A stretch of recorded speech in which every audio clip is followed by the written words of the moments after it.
More now on the election for Hong Kong's chief executive in our Think Tank segment this Monday. Joining me in the studio is Channel NewsAsia's resident analyst, Professor James Tang, the Dean of the School of Social Sciences at the Singapore Management University. And Professor Tang just wants to note that the Chinese character of his name and the name of one of the candidates in Hong Kong are totally different. Thanks for joining us here, Professor. So Beijing is quite happy with this selection yesterday. How do you think this will enhance the working relationship between the SAR and Beijing? Well, I think partly because Beijing has been really trying very hard to make sure that SIIA Leung would get elected. And there were reports that the Central Liaison Office in Hong Kong had been active in lobbying on SIIA Leung's behalf. And that really, I think, angered some people in Hong Kong who felt that the idea of one country, two systems might have been undermined as a result of such active lobbying on behalf of SIIA Leung by central government agencies in Hong Kong. So in some ways, even though SIIA Leung had been elected as chief executive, I think there is a bit of a sour taste among some people in Hong Kong about to what extent Beijing has become too actively involved in Hong Kong's politics. So what do you think about that, though? Does this undermine the one China, two system policy? Well, Beijing, of course, has also interest in Hong Kong, and people accept that. But for this particular election, partly because there had been such division within Hong Kong, and partly some people would feel that if Beijing has not been as active, then there could be a different outcome. So I think that's why I think some people were really unhappy. So one of the priorities for both Beijing and SIIA Leung himself would be to somehow assure people that the one country, two systems principle would not be undermined, and the basic rights and autonomy in Hong Kong would be protected under his leadership. All right. A lot of observers notice that this particular election in Hong Kong has been the messiest since the handover back to China. What does this say about politics in Hong Kong in general? Well, it has been messy, partly because this is the first time when there is a real contest for the CE position, and also this is also, I think, the first time when the candidates were really under very close scrutiny of the media, and people from both camps have been really attacking each other rather ferociously.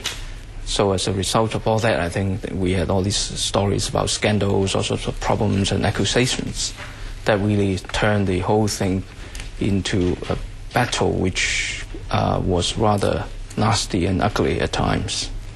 All right, I have a comment here on Facebook that just came in. It says here from Alex Ong, a system in Hong Kong in which only the rich and well-connected elite decides who can be the leader of the territory. And this has come up a few times as well, criticism over the election committee. How will this evolve? Well, first of all, I think most people believe that this will be the last time when the chief executive would be decided by the election committee. In 2017, the chief executive should be elected by universal suffrage. But of course, the problem for a lot of people is whether the threshold of becoming a candidate would be very high, whether the nomination process would be some kind of a screening mechanism to prevent candidates that Beijing doesn't like to see to become candidates for the CE election. All right, speaking of that, let's talk about the Henry Tang scandal. Just happened a few weeks ago. Did this have anything to do with SIIA Leung's victory yesterday? Obviously, Henry Tang's popularity had been consistently lower than that of SIIA Leung. The fact that there are all these scandals and also problems about the illegal basement in his house, I think all added up to his problem and the way he managed those problems, I think, were also seen to be rather poor. So in many ways, I think that really allowed those who supported CY, I think, somehow to persuade Beijing to ditch Henry Tang, who was their preferred candidate at the beginning. But of course, CY Leung is someone Beijing also is very comfortable with. And I think once they make the decision that they have to switch to support CY Leung, they also did not want to see a failed election, which would be possible under the electoral arrangement in Hong Kong if the candidate is not able to win over half of the votes for the election committee. Then they have to go for another election. So that is perhaps also why Beijing was so keen to lobby when they realized that some of Henry Tang's supporters still refuse to back down and continue to support Henry Tang. Okay, with the mock election here, results showing 61%,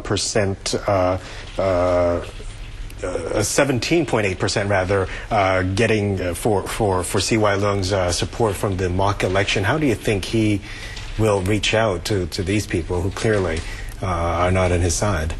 Well, people in Hong Kong are saying that for this particular CE, there's not going to be any honeymoon period.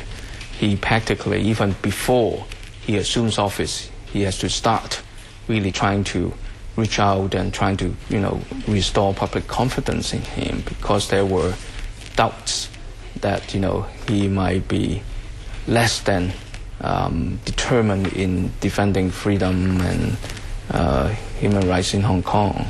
So I think this is really going to be quite a challenging task for a CE who has to deal with the number of very wealthy people who had not supported him on the one hand, and then I think a public which has become a little bit skeptical about him.